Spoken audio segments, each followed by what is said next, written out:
Ladies and gentlemen, let's begin.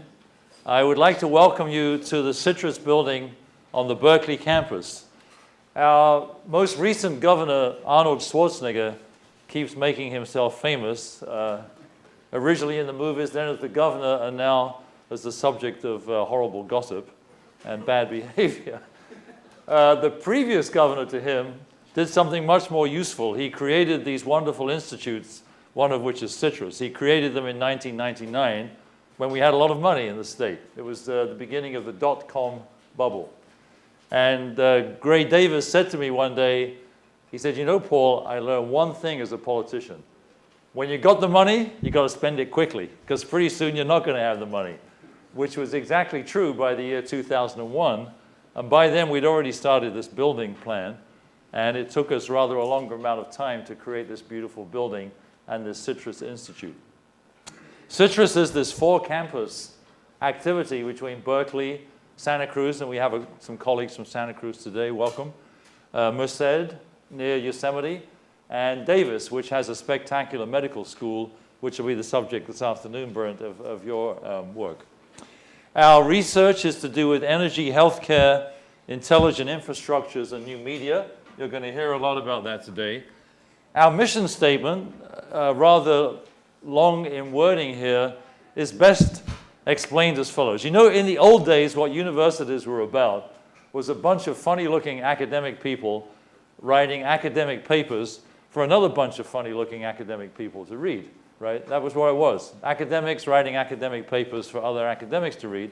But we've made a big effort in the last 10 years at Berkeley, Santa Cruz, Merced, and Davis to really write work that's of use to society and address these big social problems in energy, healthcare, and water, and also create startups. Just this last week, a group of our PhD students were funded by a large chemical company in a new startup to work on printable batteries. Doesn't have a very social aspect right now because they're going to go on those greeting cards that you buy that sing a horrible song to you on your birthday. But that's the way that the companies are being run out by our students. So I like to say it's this shortening of the pipeline to take academic research through to social impact and through to different kinds of companies. And that's very much the Dedekon and Fraunhofer Institute culture. So it's a great pleasure that I welcome everybody from both organizations today. I'd like to give a special round of applause for Michael Whitty, who must be in the room somewhere. He is the mastermind behind this wonderful. And Hans and Bernd from the Fraunhofer Institute and Dedekon, I'd like to welcome you both. But I'm sure you'll agree that we owe Michael an enormous vote of thanks. Michael, thank you for being so patient and careful with organizing this wonderful day. Going forward, we're going to see today that what we've done in our CITRIS organization is put a lot of our effort on those 4, we call them big bets. We're using common information technology tools to address those.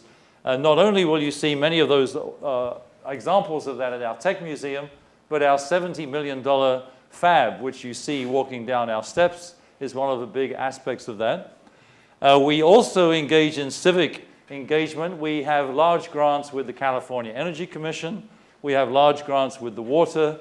And we work very hand in hand with our colleagues from industry. For example, John Paul Jacob at the back spent his years at IBM, is now a CITRIS Special Projects Advisor. So it's that magic ingredient, very Fraunhofer-oriented, between industry, academia, and local government that is the magic behind these CITRIS projects. And I should say in this building, it's not just an engineering building. We have professors from art practice, professors from social science, and professors from politics and public policy in this building, so that we get that collaboration between scientists and engineers.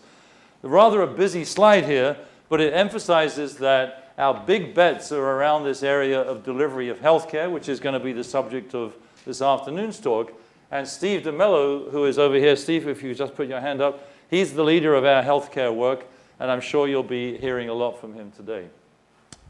We work a lot on this area of what we call adaptive cities, where, for example, we're modeling the snowfall in the Sierras, which is the Central Valley area, and really that's our giant reservoir in California, and we have to very carefully model the water flow and its purity as it affects the agriculture in the Central Valley and also supplies Los Angeles with a lot of water.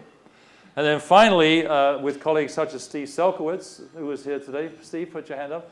We have a very intimate relationship with the national labs, the one just up the hill, and with the rest of the campus.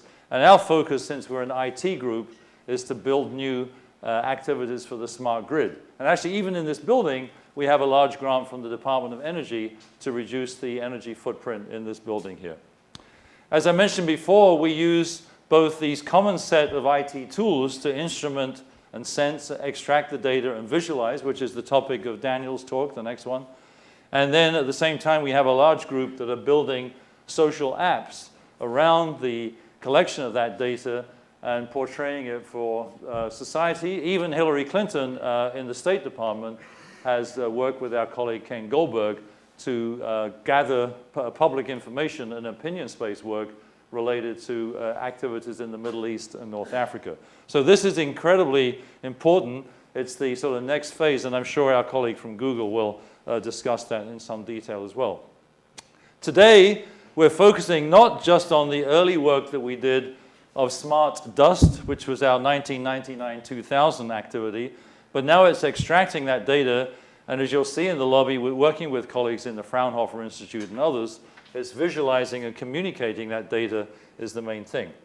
So in my last slide today, I just want to highlight there are many of my colleagues in the group that are here.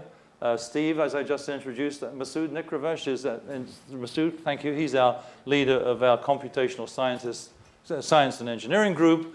And Heidi Hallett and Hugh Aldridge are around today to help you with activities. Someone has a hand up at the back. Oh, 1 minute. Okay. Thank you very much. This is my last slide, you'll be relieved to know. So we have our 4 campuses working together, and I'd just like to warmly welcome you all. The day is going to be a spectacular day. I'm sincerely looking forward to it. And I think my only duty now is to introduce a couple of our other important colleagues. Daniel Kelmerite, the CEO of Dedicon, is here. Oh, where are you? There you are, Daniel. Can I warmly welcome you to the stage with a round of applause? Thank you.